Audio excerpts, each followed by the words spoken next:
rocobrunoises que j'ai été amené à trouver 5 rocobrunois qui ont fait les guerres d'indépendance américaines. Et j'ai étendu mon sujet aussi sur les rocobrunois loin de leur clocher, parce que pendant tout le XVIIIe siècle, certains rocobrunois sont partis. Or, engagés dans l'escadre de l'amiral d'Estaing, en fait, il y a de nombreux matelots et soldats provençaux qui vont participer donc, à cette guerre d'indépendance.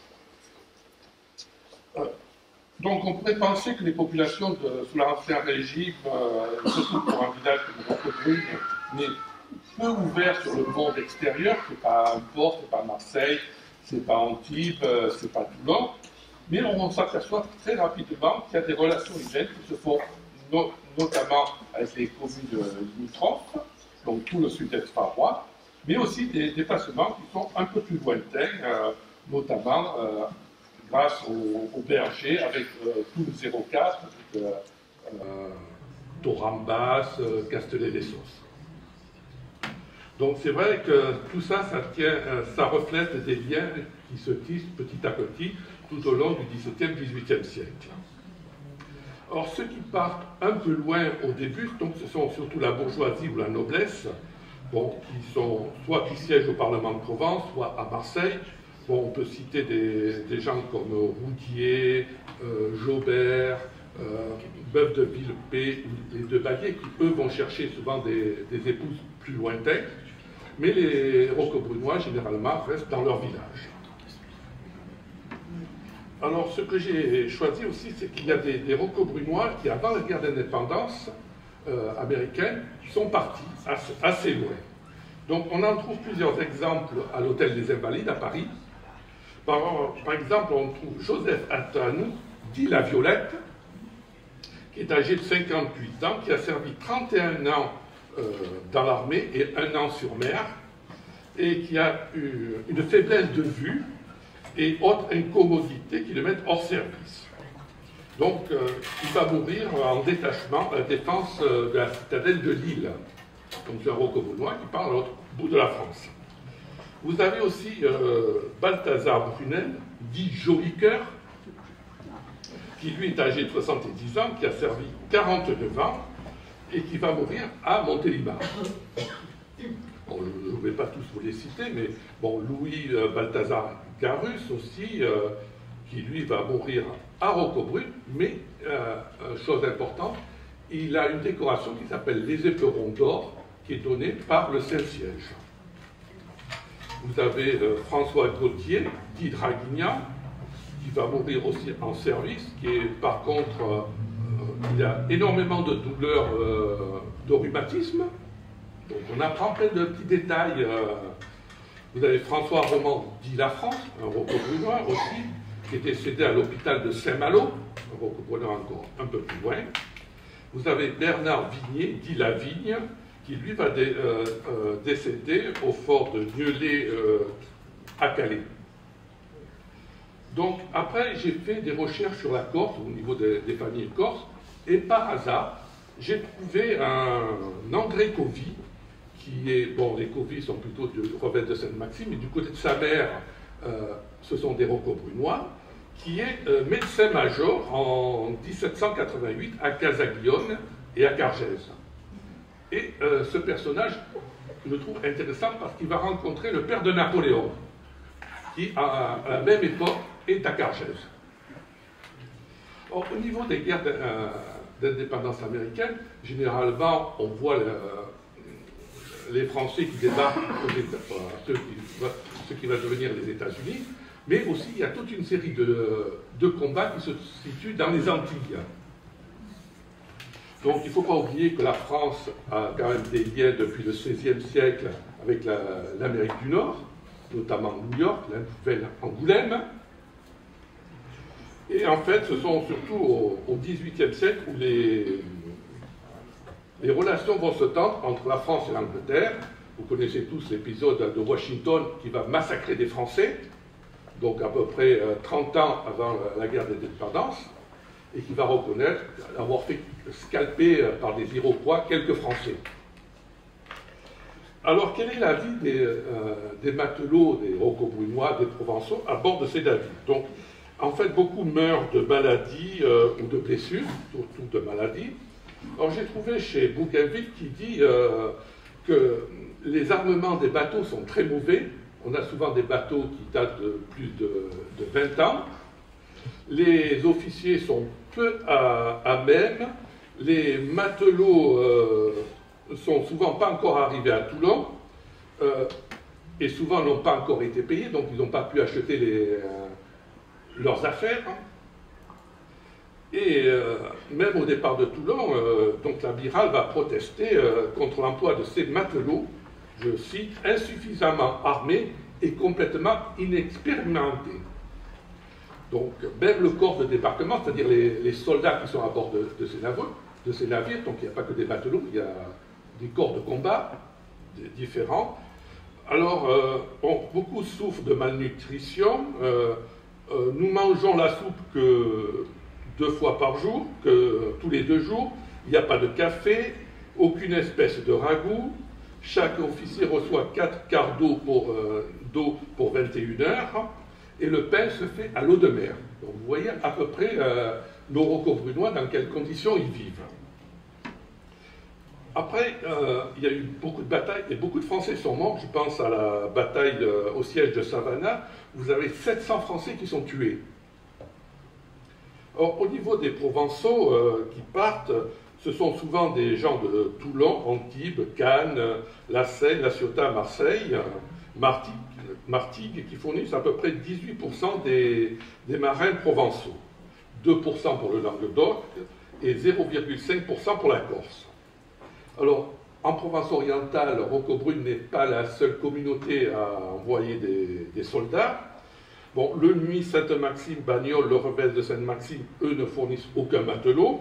Par contre, j'en ai trouvé 3 pour Saint-Raphaël, 1 pour Puget, 2 pour la Garde Freinet, et c'est surtout Saint-Tropez, d'abord Fréjus qui en envoie 35, et surtout Saint-Tropez, c'est un port de marin qui en envoie 102. Or, l'escadre qui part de Toulon est composée de 12 vaisseaux de ligne et de 4 frégates. Donc, il a fallu pour armer ces bateaux 11 000 hommes.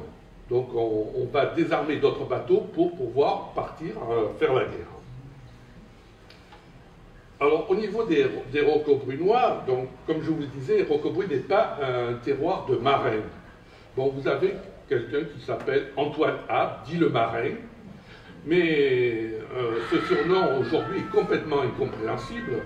Bon, j'ai retrouvé son ascendance, il n'y a aucun rapport avec la mer. Il s'est marié 3 fois, aucun rapport avec la mer, et ses enfants dont 2 ont survécu, donc ils n'ont aucun rapport avec la mer. Donc, pourquoi il dit le marin? Bon, en fait, que savaient les Rocobrunois de ces guerres lointaines? En fait, très peu de choses, à part les notables qui savent lire et écrire. Bon, et il ne faut pas oublier que jusqu'en 1920, beaucoup de Rocobrunois ne savent pas signer les actes. Donc, quand on fait les recherches, qu'on passe méthodiquement tous les registres des hypothèques, on voit souvent des Rocobrunois qui disent « on ne sait pas signer ». Bon, peut-être qu'ils ont appris à lire et à écrire, mais ils ont complètement oublié. Donc, avant de citer les Rocobrunois qui sont partis, je pourrais vous citer un qui est parti sur le César, qui s'appelle Antoine Dauphin, qui est un officier marinier de canonnage, aide-canonnier, de la paroisse de Saint-Tropez, qui meurt, lui, d'un coup de canon, j'ai retrouvé l'acte, le 16 août 1778, et qui va laisser une veuve et 3 enfants. Il meurt au large de Rhode Island. En fait, cet article est parti d'une recherche. Je recherchais Jean-Joseph Boeuf, qui avait épousé une Rose Bly. Je savais qu'il était mort, puisque Rose Bly se remarie un peu plus tard avec un boucher qui descend de Torrembasse. Mais je n'ai pas trouvé l'acte sur Roquebrune, donc j'ai fait toutes les paroisses autour, le Revès, Sainte-Maxime, Puget, Le Nuit, même Saint-Raphaël, Fréjus. Et puis un jour, dans les registres des testaments, je l'ai retrouvé, et il dit qu'il part sur les bateaux du roi, en partance pour Toulon. Et donc, il fait un contrôle du testament, où il est dit qu'il est décédé. Donc le contrôle des testaments, c'est le 26 octobre 1780, et qui va laisser à sa fille et à sa femme 600 livres, une maison rue Saint-Esprit et une terre à Palaiseau. Or, il est impossible de savoir pourquoi il est parti. Il a des biens, il a une femme encore jeune, 25 ans, il a une fille, donc aucun document nous indique la raison de son départ. Ce n'est pas un marin, c'est un travailleur de la terre. Donc après, on sait où il est mort, donc il meurt le jeudi 4 novembre 1779 en mer, donc au large de Norfolk, 2 jours après que son navire ait eu quitté les eaux de Savannah. Bon, on ne sait pas de quoi il est mort, s'il a été blessé ou il est mort du scorbut ou d'autres maladies. C'est vrai que l'année 1779 voit énormément de Provençaux mourir. On en trouve un de Vidauban, un de Sainte-Maxime aussi, qui meurt souvent au large de Savannah. Autre rocobrunois, c'est Antoine Atanoux, qui lui est un marin qui va embarquer à l'âge de 17 ans en 1768 à Marseille, et qui va donc partir souvent au Levant, et après on va perdre sa trace après 1782, où on le retrouve au large de la Nouvelle-Angleterre. Le troisième, c'est Joseph Abbe, qui meurt, lui, le 9 octobre 1779, donc 1769, c'est une année où beaucoup de rocobrunois meurent, qui meurt au bord du Marseillais, toujours au large de Savannah, comme tant d'autres, il avait 48 ans. Or, lui, bien que ce soit un rocobrunois, il va s'installer à Saint-Tropez et il va devenir marin. Or, vous avez aussi un quatrième, c'est Claude Fleury, qui, lui, s'est engagé en 1777 à Toulon dans le régiment de Hainaut. Oui.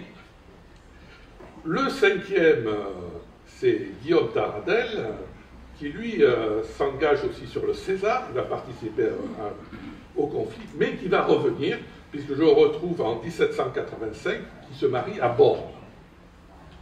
Or, on peut suivre, vous verrez dans l'article, le parcours de toute la flotte. Et ce qui est intéressant, bon, on nous vante souvent l'amitié franco-américaine. Or, entre les Français et les Américains, ça va très mal. Donc, alors la flotte part de Toulon, et elle ne va pas directement en Amérique, donc elle va faire un tour du côté de Nice, Menton et San Remo d'abord. Donc, ils vont récupérer des émissaires américains. Donc elle part le 13 avril 1978, elle passe le détroit de Gibraltar le 17 mai 1978, et au mois de juillet, ils vont arriver aux côtes de Virginie. Donc tous ces bateaux vont subir des tempêtes, vont être pas mal bougés, beaucoup de dégâts. En fait, c'est beaucoup plus les tempêtes que les combats avec la flotte anglaises qui vont détruire les bateaux. Or, c'est vrai que, comme je le disais, l'escadre a beaucoup de problèmes avec les Américains. Souvent, il y a même des bagarres et des morts entre les Français et les Américains. Les Américains reprochant aux Français de le prendre un peu haut, et les Français reprochant aux Américains de ne pas souvent aller trop se battre. Donc, il y a des pillages, les Français pillent, des colons sont tués. N'oubliez pas non plus que parmi les colons américains, vous avez aussi beaucoup de Français qui ont été chassés au moment de la révocation de l'édit de Nantes, qui se sont installés et qu'on retrouve dans les milices américaines. Donc la flotte va revenir en 1779, au mois de décembre. Voilà. Or, en fait, nous constatons vraiment une rupture fondamentale lors des guerres d'indépendance et de l'Empire, parce que beaucoup de rocobrunois vont partir au moment des guerres de la Révolution et de l'Empire. C'est vraiment là que ça marque une rupture. On va en retrouver en Espagne, en Italie, en Allemagne, à Varsovie et en Russie.